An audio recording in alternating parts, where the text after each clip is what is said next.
महाकुंभ में मौनी अमावस्या पर हुई भगदड़ की घटना को लेकर अब संतों में दो फाड़ होती दिखाई दे रही है। एक तरफ जहां कल कैलाशानंद गिरी और अवधेशानंद गिरी ने इस हादसे पर दुख व्यक्त करते हुए सरकार के साथ खड़े होने की बात कही थी, तो वहीं अब शंकराचार्य स्वामी अविमुक्तेश्वरानंद सरस्वती ने मुख्यमंत्री योगी आदित्यनाथ का इस्तीफा मांग लिया है।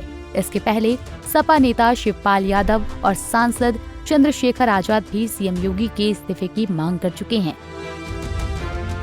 ऐसे में अब शंकराचार्य स्वामी अविमुक्तेश्वरानंद सरस्वती के सीएम योगी के इस्तीफे की मांग करने पर मिथिलेश नंदनी शरण महाराज ने तीखी प्रतिक्रिया व्यक्त की है और उनको खरी खरी सुना दी है। ऐसे में आपको विस्तार से बताते हैं कि आखिर सीएम योगी के इस्तीफे की मांग क्यों उठी और शंकराचार्य के किस बयान पर भड़के संत।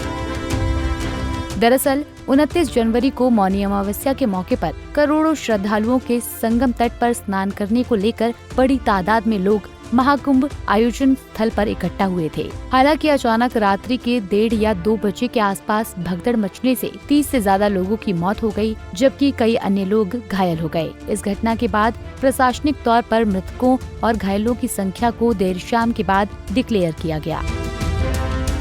वहीं मुख्यमंत्री योगी आदित्यनाथ ने भी अपने सोशल मीडिया अकाउंट पर इस पूरी भगदड़ की घटना होने के बाद अफवाहों से बचने के लिए संतों और प्रदेश के लोगों को इस पर ध्यान न देने की अपील की थी। मुख्यमंत्री ने संतों, श्रद्धालुओं, प्रदेश एवं देशवासियों से अपील की थी कि अफवाह पर ध्यान न दें, संयम से काम लें। प्रशासन आप सभी की सेवा के लिए तत्परता से कार्य कर रहा है, जिस पर सीएम योगी के संदेश को लेकर शंकराचार्य स्वामी अविमुक्तेश्वरानंद सरस्वती ने गुरुवार यानी 30 जनवरी को परम धर्म संसद के दौरान महाकुंभ में सरकार और प्रशासन की लापरवाही बताते हुए और भगदड़ के बाद मृतकों की संख्या छुपाए जाने से नाराज होकर मुख्यमंत्री योगी आदित्यनाथ के इस्तीफे का प्रस्ताव पास किया है, जिस पर धर्म संसद में मौजूद सभी लोगों ने एक मत से अपनी सहमति दे दी है। स्वामी अविमुक्तेश्वरानंद सरस्वती ने कटाक्ष करते हुए कहा कि भगदड़ की घटना पर क्या कहा, जितने लोगों के लिए अपने घर में भोजन हो, जितने लोगों के लिए बैठने की जगह हो, उतने ही लोगों को बुलाया जाता है। उन्होंने कहा, आपने 40 करोड़ की व्यवस्था की है और फिर घटना घटी तो फिर विचार का विषय है।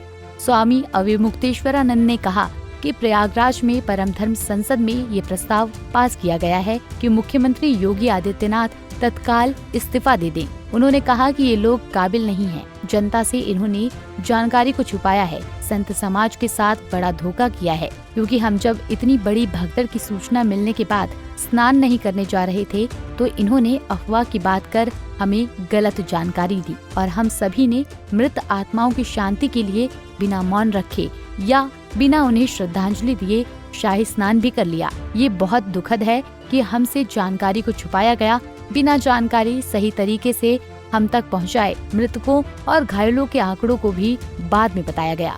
उन्होंने आगे कहा कि अभी भी यहाँ करोड़ों लोग आने वाले हैं, वो भीड़ नहीं संभाल पा रहे हैं, सिर्फ लीपापोती कर रहे हैं। ऐसे में शंकराचार्य के इस बयान पर मिथिलेश नंदनी शरण महाराज ने तीखी प्रतिक्रिया व्यक्त की है। उन्होंने कहा कि शंकराचार्य के बयान पर भड़के मिथिलेश नंदनी शरण, उसी सरकार और प्रशासन से इस्तीफा मांगना शर्मनाक है जो हमें सुविधा दे रहा है। इस्तीफा तब मांगना चाहिए था जब अयोध्या में निर्दोष हिंदुओं पर गोली चलाई गई थी और जब पालघर के साधुओं की हत्या की गई थी। उन्होंने आगे कहा कि इस्तीफा मांगने की बात लज्जास्पद है।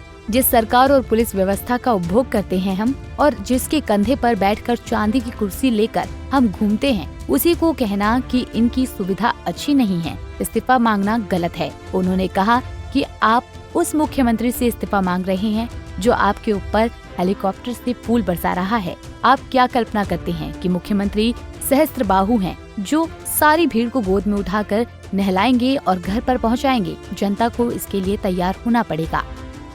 बहरहाल कुंभ की इस नगरी में मौनी अमावस्या का स्नान सच में शासन प्रशासन को भी मौन कर गया है। फिलहाल अब इन सब सवालों के चलते योगी सरकार पर लोग और संत सवाल उठा रहे हैं। अब ऐसे में देखना ये है कि प्रशासन इस घटना से क्या सीख लेता है और किस हद तक ऐसे किसी भी तरह की अप्रत्याशित घटना को रोकने के लिए वो सफल हो पाता है और कैसे महाकुंभ जैसे भव्य और बड़े स्तर के आयोजनों में ऐसे हादसों को टाला जा सकता है। Bureau report, Punjab Kesari TV. हमसे जुड़े रहने के लिए हमारे YouTube चैनल को सब्सक्राइब करें और नई वीडियो की नोटिफिकेशन के लिए बेल आइकॉन को दबाएं।